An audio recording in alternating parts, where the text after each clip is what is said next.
நம்ம லாஸ்ட் கிளாஸ்ல சிம்சோனை பத்தி பார்த்தோம். சிம்சோன்ல அவர் ஒரு நியாயாதிபதியா இருந்தாரு. அவர் இஸ்ரவேல பெலிஸ்தருடைய கையிலிருந்து ரட்சிக்கும்படியா ஒரு இரட்சகனா எழுப்பப்பட்டிருந்தாரு. அதுக்கப்புறம் அவர் நசரேய விரதத்துல இருந்தாரு. ஸோ நமக்கு நசரேய விரதம் அப்படின்னா அது சிம்சோன் அப்படின்றது நல்லா தெரியும். ஸோ நம்ம லாஸ்ட் கிளாஸ்ல நசரேய விரதத்துடைய முக்கியத்துவம் என்ன, அது அவங்க அதுல எதெல்லாம் முக்கியமா ஃபாலோ பண்ணணும் அதெல்லாம் நம்ம பார்த்தோம்.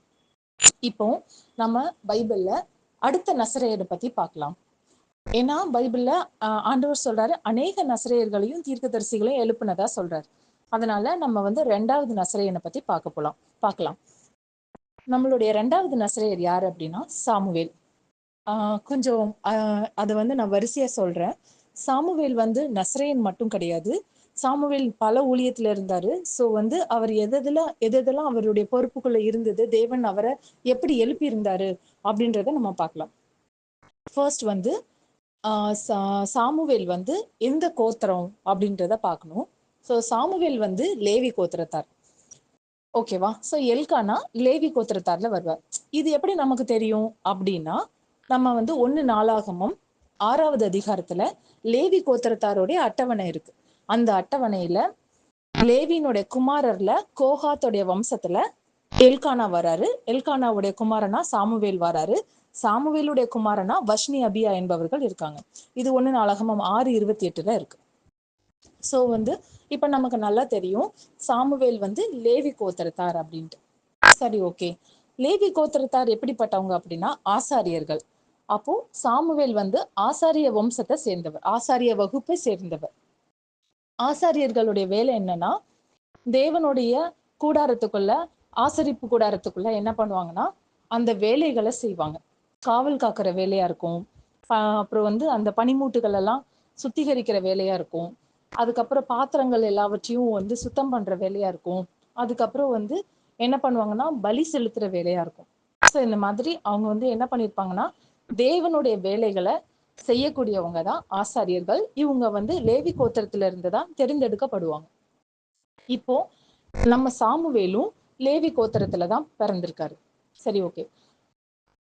அப்படின்னா என்ன அர்த்தம்னா சாமுவேல் ஒரு ஆசாரியன் அப்படின்னு அர்த்தம். ஓகே. இது நமக்கு எங்க இருக்கு அப்படின்னா எரேமியா 15:1 இருக்கு.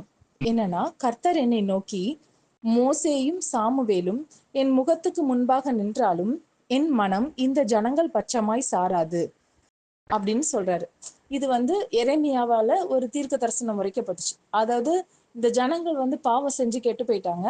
இவங்களுக்காக என்னிடத்துல விண்ணப்பம் செய்யறதுக்கு மோசேயும் சாமுவேலும் வந்தா கூட நான் என்ன பண்ண மாட்டேன், திரும்பி பார்க்க மாட்டேன் அப்படின்னு ஆண்டவர் சொல்றாரு. ஓகேவா? ஸோ இந்த இடத்துல பாத்தீங்கன்னா ஆசாரியனுடைய முக்கியமான வேலை என்னன்னா பரிந்து பேசுறது. மோசே எப்போதும் ஜனங்களுக்காக பரிந்து பேசிட்டே இருந்தார். அதனால அவர் ஒரு ஆசாரியன். மோசே ஆசாரியன்றது எத்தனை பேருக்கு தெரியும்? ஏன்னா மோசே லேவி கோத்திரத்தார். மோசே தான் என்ன பண்றாரு, ஆரோனை பரிசுத்தப்படுத்தி அபிஷேக தைலத்தை தலையில ஊத்தி அவன் அபிஷேகம் பண்ணி ஆசாரியனா நியமிச்சார். அப்போ ஒரு ஆசாரியன் தான் என்ன பண்ண முடியும், இன்னொரு ஆசாரியனை நியமிக்க முடியும். ஆசாரியர்கள் தான் என்ன பண்ண முடியும்னா ராஜாக்களை அபிஷேகம் பண்ண முடியும். ஆசாரியர்கள் தான் என்ன பண்ண முடியும்னா ஆசாரியனை அபிஷேகம் பண்ண முடியும். சோ அடுத்த பட்டத்துக்கு வரப்போற ஆசாரியர்களை அபிஷேக தைலத்தை ஊத்தி பரிசுத்தப்படுத்துறது ஆசாரியர்களோட வேலைதான். அதனால மோசேக்கு தான் தேவன் அதை கொடுத்திருந்தாரு. மோசே என்ன பண்ணான்னா பலிபீடத்துல உள்ள ரத்தத்தை எடுத்து பலிபீடத்தை சுத்திகரிச்சு முதல்ல அதை ஸ்தாபிச்சது மோசே தான். ஏன்னா மோசேக்கு தான் ஆசாரிப்பு கூடாரத்துடைய எல்லா மாதிரியும் காண்பிக்கப்பட்டுச்சு. அதனால அவர் தான் என்ன பண்ணார்னா ஆண்டவர் சொல்லி கொடுத்தது போலவே செஞ்சு அதை ஆரோன் ஃபாலோ பண்ணும்படி அவனுக்கு வழி நடத்தினார். அதனால மோசே யாரு அப்படின்னு கேட்டீங்கன்னா மோசையும் ஒரு ஆசாரியன். ஓகேவா? அப்போ இந்த மோசையும் இந்த சாமுவேலும் ஆசாரியர்களா இருந்தாங்க, லேவி கோத்திரத்தாரா இருந்தாங்க. இவங்க இவங்க கிட்ட முக்கியமா ஆண்டவருக்கு பிடிச்சமான ஒரு விஷயம் இருந்தது. அது என்னன்னா எப்போதும் ஜனங்களுக்காக பரிந்து பேசுவாங்க, ஜனங்களுக்காக திறப்பில நிக்கக்கூடியவங்க. அதனாலதான் எரேமியா 15 ஆண்டவர் சொல்றாரு, கர்த்தர் என்னை நோக்கி, மோசேயும் சாமுவேலும் என் முகத்துக்கு முன்பாக நின்றா கூட நான் என்ன பண்ண மாட்டேன், இந்த ஜனங்கள் பட்சமா நான் சார மாட்டேன், என்னுடைய மனம் இந்த ஜனங்கள் பட்சமாய் சாராது அப்படின்னு சொல்றாரு. ஏன்னா அந்த ஜனங்கள் அந்த அளவுக்கு தேவனை கோபப்படுத்தி இருந்தாங்க. ஆனா இந்த இடத்துல நம்ம கவனிக்க வேண்டியது மோசேயும் சாமுவேலும். ஸோ அவங்க 2 பேரும் அவங்க பரிந்து பேசுற வேலையை செஞ்சாங்க. ஒரு ஆசாரியனுடைய மிக முக்கியமான பணிகள்ல ஒண்ணு என்னன்னா பரிந்து பேசுறது. ஓகே, இப்போ நம்ம சாமுவேலை பத்தி பாக்குறோம். அதுல வந்து அவர் வந்து ஒரு ஆசாரியனா இருந்தாரு, அவர் லேவி கோத்திரத்தா இருந்தாரு. அதனால 1 சாமுவேல் 2:18 தெளிவா போட்டிருக்கு, சாமுவேல் என்னும் பிள்ளையாண்டான் சணல் நூல் ஏபோத்தை தரித்தவனாய் கர்த்தருக்கு முன்பாக பணிவிடை செய்தான். சணல் நூல் ஏபோத் அந்த வந்து எங்க எங்க நம்ம அதை பயன்படுத்த முடியும்? அந்த உடை வந்து பரிசுத்தமான உடை. அதை வந்து என்னன்னா ஆண்டவர் ஆசாரியர்களுக்காக தான் அதை ஏற்படுத்தி இருந்தாரு. அந்த சணல் நூல் ஏபோத்தை நம்ம வந்து ஆசாரிப்பு கூடாரத்துக்குள்ளதான் என்ன பண்ண முடியும்? அதை வந்து போட முடியும். அந்த ட்ரெஸ்ஸை வந்து தரிக்க முடியும். வெளியே என்ன பண்ண மாட்டாங்கன்னா அதை போட மாட்டாங்க. சணல் நூல் ஏபோத்தை போட்டிருந்தாங்கன்னா அவங்க கர்த்தருடைய ஆசாரியர்கள் அப்படின்னு அர்த்தம். அதனால அந்த ஏபோத்தை தரிச்சிருக்காரு அப்படின்னா அவர் நிச்சயமா ஆசாரியனா தான் இருக்க முடியும். சோ சாமுவேல் என்னும் பிள்ளையானா சணல் நூல் ஏபோத்தை தரித்தவனாய் கர்த்தருக்கு முன்பாக பணிவிடை செய்தான். 1 சாமுவேல் 2:18. அடுத்தது இப்போ வந்து சாமுவேல் வந்து ஒரு லேவி கோத்திரத்தார், அடுத்தது 2வது ஆசாரிய வகுப்பை சார்ந்தவர் அப்படின்றத நம்ம பார்த்துட்டோம். அடுத்தது சாமுவேல் பத்தி ஒரு விஷயம் இருக்கு, அது என்னன்னு பார்க்கலாம். 1 சாமுவேல் 9:9. முற்காலத்தில் இஸ்ரவேலில் யாதொருவர் தேவனிடத்தில் விசாரிக்க போனால் ஞான திருஷ்டிக்காரனிடத்திற்கு போவோம் வாருங்கள் என்பார்கள். இந்நாளிலே தீர்க்கதரிசி என்னப்படுகிறவன் முற்காலத்தில் ஞான திருஷ்டிக்காரன் எனப்படுவான். இப்போ வந்து சாமுவேல் 9:9 என்ன சொல்லியிருக்குன்னா ஞான திருஷ்டிக்காரன்ட்ட போகும்னு சொல்லுவாங்க. ஞான திருஷ்டிக்காரன்னா யாரா? தீர்க்கதரிசி. இப்போ சாமுவேல் யாருன்னா தீர்க்கதரிசி.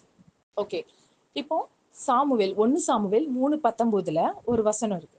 சாமுவேல் வளர்ந்தான், கர்த்தர் அவனுடனே கூட இருந்தார், அவர் தம்முடைய எல்லா வார்த்தைகளிலும் ஒன்றையாகிலும் தரையிலே விழுந்து போக விடவில்லை. ஓகேவா? சோ இப்ப இதுல என்ன போட்டிருக்குன்னா சாமுவேல் வளர்ந்த பிறகு கர்த்தர் அவரோட இருந்தார். ஒரு வார்த்தை கூட சாமுவேல் சொன்னது என்ன பண்ணலையா? விழுந்து போக விடவே இல்லை. ஏன்னா சாமுவேல் சொன்ன எல்லா வார்த்தைகளும் எல்லா தீர்க்க தரிசனங்களும் அப்படியே நிறைவேறிச்சு. இது எங்க போட்டிருக்குன்னா 1 சாமுவேல் 3:20 தெளிவா சொல்லப்பட்டிருக்கு, சாமுவேல் கர்த்தருடைய தீர்க்க தரிசிதான் என்று தான் முதல் பெயர் சபா மட்டும் உள்ள சகல இஸ்ரவேலருக்கும் விளங்கினது. சோ வந்து சாமுவேல் முதல்ல வந்து லேவி கோத்திரத்தார், 2வது ஆசாரியன், 3வது அவர் ஒரு தீர்க்க தரிசியா இருந்தார். ஓகே, இப்போ அடுத்தது அவருடைய ஊழியம் என்னன்னு பார்க்கலாம். இது வந்து அப்போஸ்தல நடபடிகள் 13:20 போட்டிருக்கு. அப்போஸ்தலர்கள் 13:20. ஓகேவா? பின்பு ஏறக்குறைய 450 வருஷ காலமாய் சாமுவேல் தீர்க்கதரிசி வரைக்கும் அவர்களுக்கு நியாயாதிபதிகளை ஏற்படுத்தி வந்தார். சோ வந்து ராஜாக்களை ஏற்படுத்துறதுக்கு முன்பா தேவன் என்ன பண்றாருன்னா இஸ்ரவேலர்களுக்கு நியாயம் விசாரிக்கும்படியா நியாயாதிபதிகளை தான் ஏற்படுத்தி வந்தார். சோ அது எத்தனை வருஷமா அவர் வந்து நியாயாதிபதிகளை ஏற்படுத்தி வந்தாருன்னா 450 வருஷ காலமா இஸ்ரவேலர்களுக்கு நியாயாதிபதிகளை ஏற்படுத்தி வந்தார். அதுல நஸ்ரேயனா இருந்த சிம்சோன் கூட ஒரு நியாயாதிபதி தான். அவரும் இஸ்ரவேலரை 20 வருஷமா நியாயம் விசாரிச்சிருக்காரு. அதே போல சாமுவேலும் இஸ்ரவேலர்களை நியாயம் விசாரிச்சாரு. சோ இது எங்க போட்டிருக்கு அப்படின்னா 1 சாமுவேல் 7:15 போட்டிருக்கு. சாமுவேல் உயிரோடு இருந்த நாளெல்லாம் இஸ்ரவேலை நியாயம் விசாரித்தான். ஓகே, இப்போ இந்த நியாயாதிபதிகளுடைய வேலை என்ன அப்படின்னா நியாயாதிபதிகள் 2:16 கர்த்தர் நியாயாதிபதிகளை எழும்ப பண்ணினார், அவர்கள் கொள்ளையிடுகிறவர்களின் கைக்கு அவர்களை நீங்களாக்கி ரட்சித்தார்கள். ஓகேவா? சோ இப்ப வந்து நியாயாதிபதிகளுடைய வேலை என்ன? அதாவது இஸ்ரவேலரை அந்த ஆப்போசிட் அவங்களுடைய எதிரி கையில இருந்து என்ன பண்ணணும்னா விடுதலையாக்கி ரட்சிக்கிறது தான் நியாயாதிபதிகளோட வேலை. அதனாலதான் சிம்சோன் என்ன பண்ணாரு? அவர் வந்து பெலிஸ்தியரின் கையில இருந்து இஸ்ரவேலர்களை ரட்சித்தார். இப்போ அதே போல சாமுவேலும் நியாயாதிபதி தான். அவர் தன்னுடைய உயிரோடு இருந்த நாள் எல்லாம் இஸ்ரவேல நியாயம் விசாரிச்சாரு அப்படின்னு போட்டிருக்கு வசனம். சோ இப்போ அதுக்கப்புறம் என்ன சொல்லியிருக்குன்னா இந்த சாமுவேல் வந்து யாருடைய கையில இருந்து இஸ்ரவேலர்களை ரட்சித்தாருன்னா பெலிஸ்தியருடைய கையில இருந்து. அது எதுல இருக்குன்னா 1 சாமுவேல் 7:13 இருக்கு. இந்த பிரகாரம் பெலிஸ்தர் அப்புறம் இஸ்ரவேலின் எல்லையிலே வராதபடிக்கு தாழ்த்தப்பட்டார்கள். சாமுவேலின் நாளெல்லாம் கர்த்தருடைய கை பெலிஸ்தருக்கு விரோதமாக இருந்தது. சோ பெலிஸ்தியருடைய கையிலிருந்து இஸ்ரவேலர்களை ரட்சித்து மீட்டது யாருன்னா சாமுவேல் தீர்க்கதரிசி தான். ஓகேவா? ஏன்னா அவர் தான் நியாயாதிபதியா அப்போ இஸ்ரவேலருக்கு இருந்தாரு. ஓகே. இப்போ வந்து நம்ம பார்த்துட்டோம். சாமுவேல் வந்து யாருன்னு பார்த்தோம். சாமுவேல் ஒரு லேவி கோத்திரத்தான். அவர் ஒரு ஆசாரியர். அவர் ஒரு தீர்க்கதரிசி. அப்புறம் 4வது அவர் ஒரு நியாயாதிபதி அப்படின்றத பார்த்தோம். சரி, ஓகே. அடுத்தது நம்ம பார்க்க போறது சாமுவேல் ஒரு ஆம், என்ன சொல்றதுன்னா ஆ, நசரேய விரதத்துல இருந்தார். ஸோ அவரும் நசரேயன் தான். ஸோ அதை பார்க்கலாம். தேவன் எழுப்பின நசரேயன் வந்து சிம்சோன். தேவனுக்காக ஒப்பு கொடுக்கப்பட்ட பொருத்தனை செய்யப்பட்டவர் வந்து யாருன்னா சாமுவேல். அதாவது பொருத்தனையா நசரேயனா பொருத்தனை செய்யப்பட்டவர் யாருன்னா சாமுவேல். பார்க்கலாம். 1 சாமுவேல் 1:11. சேனைகளின் கர்த்தாவே, தேவரீர் உம்முடைய அடியாளின் சிறுமையை கண்ணோக்கி பார்த்து உம்முடைய அடியாளை மறவாமல் நினைத்தருளி உமது அடியாளுக்கு ஒரு ஆண் பிள்ளையை கொடுத்தால் அவன் உயிரோடு இருக்கும் சகல நாளும் நான் அவனை கர்த்தருக்கு ஒப்பு கொடுப்பேன். அவன் தலையின் மேல் சவரகன் கத்தி படுவதில்லை என்று ஒரு பொருத்தனை பண்ணினாள்.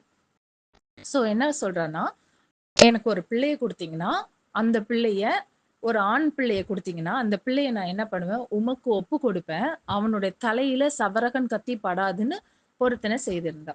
அப்படின்னா, சவரகன் கத்தி படாதுன்னு ஒரு பொருத்தனை இருந்ததுன்னா, அது ஒரே ஒரு பொருத்தனை தான். ஒரே ஒரு விரதம் தான். ஏன்னா, நசரேய விரதத்துக்கு தான் நம்ம வந்து பொருத்தனை பண்ணி கொண்டால் அப்படின்னு என்னாகமம் 6ல சொல்லப்பட்டிருக்கு.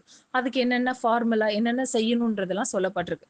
சோ வந்து இங்க என்ன பண்றாங்கன்னா, நசரேய விரதத்துக்காக சாமுவேல என்ன பண்றாங்க, பிறக்கறதுக்கு முன்னாடியே என்ன பண்றாங்கன்னா, பொருத்தனை பண்றாங்க. ஓகே. இப்போ நசரேய விரதத்துல 3 பாயிண்ட் இருக்கு. இந்த 3 பாயிண்ட்டும் நிறைவேத்தும் போதுதான் அவங்க நசரேயன்னு சொல்லிட்டு ஒத்துக்கொள்ளப்படுவாங்க. அப்படிதானே? சோ இதுல என்ன போட்டிருக்குன்னா, என்னாகமம் 6:4 போட்டிருக்கு. தான் நசரேயனா இருக்கும் நாளெல்லாம் திராட்சை செடி விதை முதல் தோல் வரையில் உள்ளவைகளில் நாள் செய்யப்பட்ட யாதொன்றையும் புசியாமல் இருக்க கடவன். சோ முதல்ல திராட்சை ரசம், திராட்சை பொருட்கள் எதையுமே வந்து என்ன பண்ணக்கூடாது, சாப்பிடக்கூடாது. 2வது, அவன் நசரேய விரதங்காக்கும் நாளெல்லாம் சவரகன் கத்தி அவன் தலையின் மேல் படலாகாது. அவன் கர்த்தருக்கென்று விரதங்காக்கும் காலம் நிறைவேறும் அளவும் பரிசுத்தமாயிருந்து தன் தலைமயிரை வளர விட கடவன். இது 2வது பாயிண்ட் நசரேய விரதத்துக்கு. 3வது, என்னாகமம் 6:6 சொல்லப்பட்டிருக்கு. அவன் கர்த்தருக்கென்று விரதம் காக்கும் நாளெல்லாம் யாதொரு பிரேத தண்டையில் போகக்கூடாது. ஓகே. சோ இப்ப இந்த 3 பாயிண்ட் இருக்கு. ஃபர்ஸ்ட் என்னன்னா, தலை முடி வந்து என்ன பண்ணக்கூடாது, சவரகன் கத்தி தலையில படக்கூடாது. 2வது, திராட்சை ரசம் என்ன பண்ணக்கூடாது, குடிக்க கூடாது. 3வது, பிரேத தண்டையில போகக்கூடாது. இது 3ம் பொருத்தனை செஞ்சிருந்தா, இந்த 3யும் ஃபாலோ பண்ணா அது நசரேய விரதம். அப்படிதான் நமக்கு தெரியும். அப்படிதான் சிம்சோன் வந்து நசரேயனா இருந்தாரு. சரி, இப்ப சாமுவேலும் அந்த 3யும் ஃபாலோ பண்ணாரா? அது நமக்கு எப்படி தெரியும்? ஏன்னா ஒரு விஷயம் நமக்கு தெளிவா முதல்ல போட்டிருக்கு. சவரகன் கத்தி அவன் தலை மேல படாதுன்னு சொல்லி அவங்க தாய் பிறக்கும் போதே என்ன பண்ணிட்டாங்கன்னா பொருத்தனை பண்ணிட்டாங்க. அதனால சாமுவேல் தலையில சவரகன் கத்தி படவே இல்லை. முழுவதுமா அவர் கர்த்தருக்குன்னு ஒப்பு கொடுக்கப்பட்டிருந்தார். ஓகே. இப்போ 2வது 3வது விஷயத்த அவர் ஃபாலோ பண்ணியிருந்தாதான் நம்ம நசரேன்னு ஒத்துப்போம். அப்படித்தானே? சோ அது 2வது 3வது அவர் ஃபாலோ பண்ணியிருந்தாரா? சோ நம்ம அதை பார்க்கலாம். லேவியராகமம் 10:6. ஓகேவா? அங்க ஒரு விஷயம் நடக்குது. லேவியராகமம் 10ல என்னன்னா, ஆரோனுடைய 2 குமாரர்கள் என்ன பண்றாங்கன்னா, அந்நிய அக்கினிய தூபத்துல போட்டு தூப கலசத்துல அந்நிய அக்கினிய போட்டு என்ன பண்ணுவாங்கன்னா, ஆண்டவருடைய ஆசாரிப்பு கூடாரத்துக்குள்ள பிரவேசிப்பாங்க. அதனால பலிபீடத்துல இருந்து அக்கினி எழும்பி என்ன பண்ணும்னா, அவர்கள பட்சித்து போடும். அதனால ஆரோனுடைய 2 குமாரர்கள் என்ன பண்ணுவாங்கன்னா, அந்த இடத்துல மரிச்சிருவாங்க. செத்து போயிருவாங்க. ஓகேவா? ஆரோனுடைய குமாரர்கள் 2 பேரும் செத்து போயிருவாங்க. அப்போ என்ன நடக்கும் அப்படின்னா, மோசே வந்து என்ன பண்றாரு அப்படின்னா, ஒரு வார்த்தையை சொல்றாரு. அதுதான் லேவியராகமம் 10:6 சொல்லப்பட்டிருக்கு. மோசே ஆரோனையும் எலெயாசர் இத்தாமர் என்னும் அவன் குமாரரையும் நோக்கி, நீங்கள் சாகாதபடிக்கும் சபை அனைத்தின் மேலும் கடுங்கோபம் வராதபடிக்கும் நீங்கள் உங்கள் தலைப்பாகையை எடுத்து போடாமலும் உங்கள் வஸ்திரங்களை கிழிக்காமலும் இருப்பீர்களாக. உங்கள் சகோதரராகிய இஸ்ரவேல் குடும்பத்தார் யாவரும் கர்த்தர் கொளுத்தின இந்த அக்கினிக்காக புலம்புவார்களாக. என்ன செய்யக்கூடாதுன்னு சொல்லியிருக்காரு அப்படின்னா, நீங்க என்ன பண்ணக்கூடாது, போகக்கூடாதுன்னு சொல்றாரு. எங்க போகக்கூடாது? அதாவது இறந்து போனவங்கள அடக்கம் பண்ண போகக்கூடாதுன்னு சொல்றாரு. ஓகே. அது வந்து எதுக்காக அப்படி சொல்றாருன்னா, லேவியராகமம் 10:7 சொல்லப்பட்டிருக்கு. நீங்கள் சாகாதபடிக்கு ஆசாரிப்பு கூடார வாசலிலிருந்து புறப்படாதிருங்கள். கர்த்தருடைய அபிஷேக தைலம் உங்கள் மேல் இருக்கிறதே என்றான். அவர்கள் மோசேயினுடைய வார்த்தையின்படியே செய்தார்கள். ஓகே.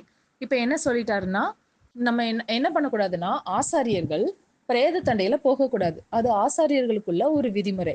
இது வந்து தேவன் குடுத்தது. ஏன்னா, ஆம் ஆரோனுடைய 2 குமாரர்கள் இறந்தப்போ, அவங்க என்ன பண்ணலன்னா, அந்த குமாரர்களுக்காக துக்கம் கொண்டாடவும் இல்ல, அந்த பிரேத தண்டையில அவங்க போகவும் இல்ல, அடக்கமும் செய்யல. இது எல்லாத்தையும் இஸ்ரவேலர்கள் தான் பார்த்துப்பாங்க. ஓகே. அதாவது சகோதரர்கள் இஸ்ரவேலுடைய அதாவது ஆரோனுடைய சகோதரர்கள் பார்ப்பாங்க. இப்ப பார்த்தீங்கன்னா, லேவியராகமம் 10:4ல திரும்ப சொல்றாரு. பின்பு மோசே ஆரோனின் சிறிய தகப்பனாகிய அதாவது சித்தப்பா ஊசியேலின் குமாரராகிய மீசவேலையும் எல்சாபானையும் அழைத்து, நீங்கள் கிட்ட வந்து உங்கள் சகோதரரை பரிசுத்த ஸ்தலத்துக்கு முன்னின்று எடுத்து பாளையத்துக்கு புறம்பே கொண்டு போங்கள் என்றார். அதாவது அந்த 2 பேரும், அந்த மரிச்சு போன 2 பேருடைய சடலங்களையும் எடுத்துட்டு பாளையத்துக்கு புறம்பே கொண்டு போறதுக்கு வேற 2 பேர தான் கூப்பிடுறாரு. அது யாருன்னா, ஆரோனுடைய சித்தப்பாவுடைய பிள்ளைங்க. அவங்களும் சகோதரர்கள் தான். அவங்க தான் வந்து என்ன பண்றாங்கன்னா, ஏன்னா பரிசுத்த ஸ்தலத்துக்குள்ள இஸ்ரவேலர்களும் வர முடியாது. ஆசாரியர்கள் மட்டும் தான் அங்க பிரவேசிக்க முடியும். அப்போ லேவி கோத்திரத்துல இருக்கிறவங்க தான் வந்து என்ன பண்ண முடியும்? செய்ய முடியும். ஆனா, அந்த பரிசுத்த அதாவது அபிஷேக தைலம் தலையில இருக்கும்போது அவங்க என்ன பண்ண முடியாதுன்னா, பிரேத தண்டையில போக முடியாது. தீட்டுப்பட்டுருவாங்க. அதனாலதான் மோசே என்ன சொன்னாருன்னா, பிரேத தண்டையில போக்கூடாது அப்படின்னு சொல்லிட்டாரு. அதனால அவங்களுடைய சொந்த பிள்ளைகளை கூட என்ன பண்ண முடியல, அடக்கம் செய்ய முடியல. ஓகேவா? அப்ப ஆசாரிய ஊழியத்துல ஒரு பாயிண்ட் இருக்கு. அது என்ன அப்படின்னா, பிரேத தண்டையில போகக்கூடாது. ஓகே. அடுத்தது லேவியராகமம் 10:8ல கர்த்தர் ஆரோனை நோக்கி, ஆரோன் யாரு? ஆசாரியன். இப்ப கர்த்தர் ஆரோனை நோக்கி ஒரு விஷயம் சொல்றார். லேவியராகமம் 10:9 நீயும் உன்னோடே கூட உன் குமாரரும் சாகாதிருக்க வேண்டுமானால் ஆசாரிப்பு கூடாரத்துக்குள் பிரவேசிக்கிற போது திராட்சை ரசத்தையும் மதுவையும் குடிக்க வேண்டாம். இப்போ 2வது கட்டளை என்ன சொல்லியிருக்காருன்னா, முதல்ல பிரேத தண்டையில போகக்கூடாது. ஆசாரியர்கள் வந்து பிரேத தண்டையில போகக்கூடாது. 2வது ஆசாரியர்கள் வந்து எதை குடிக்க கூடாதுன்னா, திராட்சை ரசத்தையும் மதுவையும் குடிக்க கூடாது. ஆண்டவர் சொல்றாரு, ஆசாரிப்பு கூடாரத்துக்குள்ள பிரவேசிக்கும் போது திராட்சை ரசமோ மதுவையோ குடிக்கவே கூடாது அப்படின்னு சொல்லி ஒரு கட்டளை கொடுத்திருக்காரு. அப்போ இந்த சாமுவேல் வந்து எங்க இருந்தாரு அப்படின்னா, ஆசாரிப்பு கூடாரத்துக்குள்ளே தான் இருந்தாரு. அங்கேதான் படுத்தாரு. அங்கேதான் பணிவிடைகளை செய்தாரு. அங்கேதான் இருந்தாரு. அதனால அவர் என்ன பண்ண முடியாதுன்னா, பிரேத தண்டையிலயும் போக முடியாது. அதுக்கப்புறம் திராட்சை ரசமும் குடிக்க முடியாது. இது 2ம் ஆசாரியருடைய கற்பனைகளுக்குள்ள வந்துரும். அதனால தான் அவங்க என்ன பண்ணாங்கன்னா, பொருத்தனை பண்ணும்போது தலையின் மேல் சவரகன் கத்தி படுவதில்லைன்னு மட்டும் பொருத்தனை பண்ணாங்க. ஏன்னா அது ஒண்ணும் தான் அதுல ஆசாரிய ஊழியத்துல இல்ல. அதனால அத மட்டும் என்ன பண்ணாங்க, பொருத்தனை பண்ணாங்க. அத பொருத்தனை பண்ணும்போது ஆசாரிய ஊழியத்துவமும் அதுல நிறைவேறி, நசரேய விரதமும் அதோட சேர்ந்து நிறைவேறிடும். அதனால சாமுவேல் அவர் வந்து லேவி கோத்திரத்தான், ஆசாரியன், அதுக்கப்புறம் தீர்க்கதரிசி, அதுக்கப்புறம் நியாயாதிபதி, ரட்சகன், அதுக்கப்புறம் என்ன பண்ணியிருந்தாருன்னா நசரேயனாவும் இருந்தார். ஓகே. இப்போ வந்து இவ்வளவு விஷயங்கள் சாமுவேல் கிட்ட இருந்தது. முழுவதும் கர்த்தருக்கு பயன்படக்கூடிய ஒரு பாத்திரமா தான் சாமுவேல் இருந்தாரு. சரி, ஓகே. இப்போ இப்போ ஒரு விஷயம் நமக்கு தோணணும்.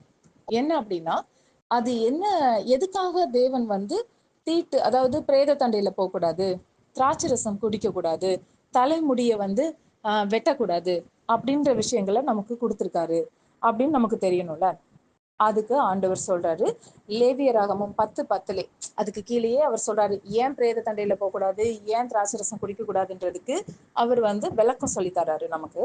என்னன்னா, பரிசுத்தம் உள்ளதற்கும் பரிசுத்தம் இல்லாததற்கும் தீட்டுள்ளதற்கும் தீட்டு இல்லாததற்கும் வித்தியாசம் பண்ணும்படிக்கு ஒரே ஒரு விஷயம்தான்.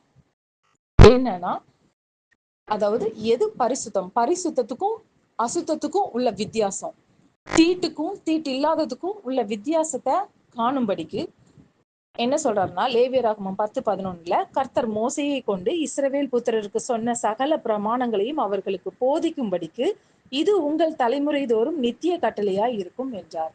அப்போ அந்த நியாய பிரமாணத்தை என்ன பண்ணணும்னா இஸ்ரவேலர்களுக்கு போதிக்கணும்.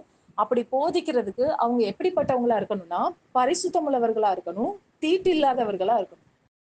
அப்போ அப்பந்தான் பரிசுத்தம் இல்லாதவர்களுக்கும் தீட்டு உள்ளவர்களுக்கும் அந்த நியாயப்பிரமாணத்தை அவங்க போதிக்க முடியும். அதுதான் வித்தியாசம்.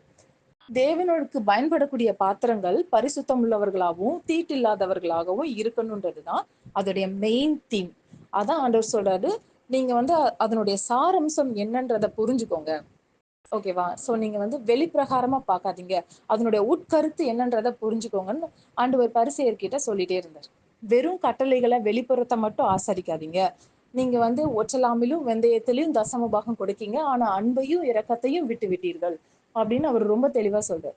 சோ இப்ப இதுல இப்போ இந்த மாதிரி இதை தொடக்கூடாது, இதை சாப்பிடக்கூடாது, அப்புறம் வந்து தலைமுடியை வெட்டக்கூடாது, இதுக்கெல்லாம் பின்னாடி இதெல்லாம் வெறும் மாம்சத்தின் கிரியைகள், இதெல்லாம் ஒளிந்து போகக்கூடியது. ஆனா தேவன் இதை எதுக்கு அடையாளமா கொடுத்திருக்காரு அப்படின்னா, ஒன்னே ஒண்ணுதான், பரிசுத்தத்துக்கும் பரிசுத்தம் இல்லாததுக்கும் உள்ள வித்தியாசத்தை காணும்படியாகவும், தீட்டுள்ளதற்கும் தீட்டில்லாததற்கும் உள்ள வித்தியாசத்தை நம்ம அறியும்படியாகவும் நமக்கு உணர்த்தும்படியாகவும் இந்த அடையாளங்களை செய்யும்படி சொல்லியிருந்தார். ஓகே, இப்போ இப்போ வந்து இப்ப நமக்கு நல்லா புரிஞ்சிருக்கும். சோ ஆசாரியர்களும் என்ன பண்றாங்க, நசரேய விரதத்துல இருந்து 2 விஷயத்த ஃபாலோ பண்றாங்க. ஓகேவா? அது என்ன அப்படின்னா, திராட்சை ரசமும் மதுபானமும் குடிக்க மாட்டாங்க, இன்னொன்னு பிரேதத்தை தொட மாட்டாங்க. சோ நசரியர்கள் என்ன பண்ண மாட்டாங்க, திராட்சை ரசமும் மதுபானமும் குடிக்க மாட்டாங்க, பிரேதத்தை தொட மாட்டாங்க. இவங்க 2 பேருக்கும் ஒரே ஒரு வித்தியாசம் தான் இருக்கு, தலைமுடி மட்டும் தான். ஆனா அதுலயும் தேவன் வந்து நமக்கு அடுத்தது புரிய வைக்கிறார். எப்படின்னு பார்க்கலாம். யாத்ராகமம் 40:13 அதுல என்ன சொல்லப்பட்டிருக்குன்னா, ஆரோனுக்கு பரிசுத்த வஸ்திரங்களை உடுத்தி எனக்கு ஆசாரிய ஊழியம் செய்யும்படிக்கு அவனை அபிஷேகம் பண்ணி அவனை பரிசுத்தப்படுத்துவாயாக. சோ இங்க வந்து பரிசுத்த வஸ்திரங்களை உடுத்தி அடுத்தது ஆசாரிய ஊழியம் செய்யறதுக்காக அபிஷேகம் பண்ண சொல்றாரு. அப்ப அபிஷேகம் பண்ணும்போது அவன் எப்படி ஆயிடுவான்னா பரிசுத்தம் ஆயிடுவான். சோ அபிஷேகம் பண்ணனா என்ன பண்ணுவாங்கன்னா, அபிஷேக தைலத்தை எடுத்து அந்த கொம்புல அபிஷேக தைலத்தை எடுத்து அதை என்ன பண்ணுவாங்கன்னா சிரசின் மேல ஊற்றுவாங்க. அப்போ சிரசின் மேல அபிஷேக தைலம் ஊற்றப்படும் போது அவங்க என்ன ஆயிடுவாங்கன்னா பரிசுத்தம் அடைவாங்க. ஓகேவா? சோ இப்போ அவங்க கர்த்தருக்கு முன்பா பரிசுத்தம் உள்ளவர்களா மாறுவாங்க. இப்போ ஆண்டவர் சொன்ன விஷயம் புரிஞ்சுதா? பரிசுத்தத்துக்கும் பரிசுத்தம் இல்லாததுக்கும் உள்ள வித்தியாசம் அப்படின்னு சொன்னாரா? அப்ப இப்போ இவங்களுடைய தலை முதல் கால் வரை பரிசுத்தம் பண்ணப்படுது. எதனால? அபிஷேக தைலத்தினால. ஓகே, இப்போ இதே இததான் நசரேயர்களுக்கும் ஆண்டவர் கொடுத்திருந்தாரு. அது வந்து எப்படின்னா, அந்த அபிஷேக தைலம் இல்லாம கொடுத்திருந்தாரு. தைலம் இல்லாம அதுக்கு பதிலா என்ன கொடுத்திருந்தாரு அப்படின்னா, தலை முடிய என்ன பண்ணணும், வளர்க்கணும்னு கொடுத்திருந்தாரு. இப்ப பாத்தீங்கன்னா என்னாகமம் 6:9 அவன் அண்டையிலே ஒருவன் சடுதியில் மரணம் அடைந்ததினால் நசரேய விரதம் உள்ள அவனுடைய தலை தீட்டுப்பட்டதே ஆகில் அவன் தன் சுத்திகரிப்பின் நாளாகிய 7ஆம் நாளில் தன் தலைமயிரை சிரைத்து கொண்டு. இப்போ இங்க பாக்குறோம், தீட்டுப்படும் போது தலை வந்து என்ன ஆயிரும் அப்படின்னா அவன் தலை தீட்டுப்படும் போட்டிருக்கு. அதாவது ஒருத்தன் மரணம் அடைஞ்சா அவன் ஏதோ ஒண்ணு அவன் கையில பக்கத்துல ஒருத்தன் மரணம் அடைஞ்ச லைட்டா அவன் மேல பட்டா கூட எது தீட்டுப்படும் போட்டிருக்குன்னா தலை தீட்டுப்படும் போட்டிருக்கு. ஓகேவா? சோ தலை தீட்டுப்படும் அப்படின்னா என்ன அர்த்தம்? தலை பரிசுத்தத்தை இழக்கும்னு அர்த்தம். இங்க தலைமேல் அபிஷேகம் தைல இருக்கிறதுனால ஆசாரியர்கள் பரிசுத்தம் ஆகுறாங்க. இங்க தலை முடிய தேவனுக்காக அவங்க என்ன பண்றாங்க, வெட்டாம வளர விடும்போது அவங்க என்ன பண்றாங்கன்னா தலை பரிசுத்தமா இருக்கு. சோ தீட்டுப்படும் போதோ பாவத்தின் இடத்துல போகும்போதோ கற்பனைக்கு விரோதமா செய்யும் போது அவங்க என்ன பண்ணிடுவாங்கன்னா கண்டிப்பா என்ன பண்ணிடுவாங்க, பரிசுத்தத்தை இழந்துருவாங்க. சரி, இப்ப இதுல என்னாகமம் 6:8 அவன் நசரேயனா இருக்கும் நாளெல்லாம் கர்த்தருக்கு பரிசுத்தமா இருப்பான். ஓகே, இப்ப இந்த ஒரே வசனத்துல நமக்கு புரிஞ்சு போச்சு. யாத்ராகமம் 40:13 ஆசாரியர்களை பத்தி ஆண்டவர் சொல்றாரு, அவனை அபிஷேகம் பண்ணி அவனை பரிசுத்தப்படுத்துவாயாகன்னு சொல்றாரு. இங்க என்ன சொல்றாரு, என்னாகமம் 6:8 அவன் நசரேயனா இருக்கும் நாளெல்லாம் கர்த்தருக்கு பரிசுத்தமா இருப்பான். அப்போ ஒரே விஷயம்தான், என்ன அப்படின்னா தேவனுக்கு பயன்படக்கூடிய பாத்திரம் பரிசுத்தமா இருக்கும். இதுக்காக கொடுக்கப்பட்ட வெளிப்பிரகாரமான கட்டளைகள் தான் இதெல்லாம். ஓகே, அப்போ நசரேய விரதமும் தேவனுக்கு பயன்படக்கூடிய பாத்திரம், ஆசாரியத்துவமும் தேவனுக்கு பயன்படக்கூடிய பாத்திரம். ஆனா ஆசாரியர்கள் லேவியரா மாத்திரம்தான் இருப்பாங்க, நசரேயர்கள் எந்த கோத்திரத்தானா கூட இருக்க முடியும். ஓகேவா? இது ஒரு வித்தியாசம். ரெண்டாவது, ஆசாரியர்கள் ஆசாரிப்பு கூடாரத்துக்குள்ள அதாவது ஆலயத்துக்குள்ள என்ன பண்ணுவாங்க அப்படின்னா தேவனுடைய பிரமாணங்களை நிறைவேற்றுவாங்க, பலிகளை செலுத்துவாங்க, பரிந்து பேசுறவங்களா இருப்பாங்க. அதாவது மக்களுக்காக பலிகளை செலுத்தி பாவ நிவர்த்தி செய்கிறவர்களா ஆசாரியர்கள் இருப்பாங்க. ஆனா நசரேயர்கள் என்ன பண்ணுவாங்கன்னா, ஜனங்கள் மத்தியில நியாயத்தை என்ன பண்ணுவாங்க, விசாரிச்சு நியாயம் தீர்ப்பாங்க. உங்களுக்கு புரியுதுல? அவங்களாம் என்ன பண்ணுவாங்க, நியாயம் விசாரிப்பாங்க. ஸோ நியாயம் விசாரிக்கும் போது எது சரி எது தப்புன்னு என்ன பண்ணுவாங்க, நியாயம் விசாரிச்சு ஜனங்களுக்கு சரி எது தவறு எதுன்றத சொல்லி அவங்களை என்ன பண்ணுவாங்க, தவறு செஞ்சவங்கள தேவனிடத்துக்கு திருப்பி கொண்டு வருவாங்க. இதே வேலைய தேவாலயத்துக்குள்ள செய்யறவங்க ஆசாரியர்களும், வெளியே செய்யறவங்கள நசரேயர்களும் அழைக்கிறோம். இப்போ உங்களுக்கு ஆசாரியர்களுக்கும் நசரேயர்களுக்கும் உள்ள வித்தியாசம் புரிஞ்சிருக்கும்.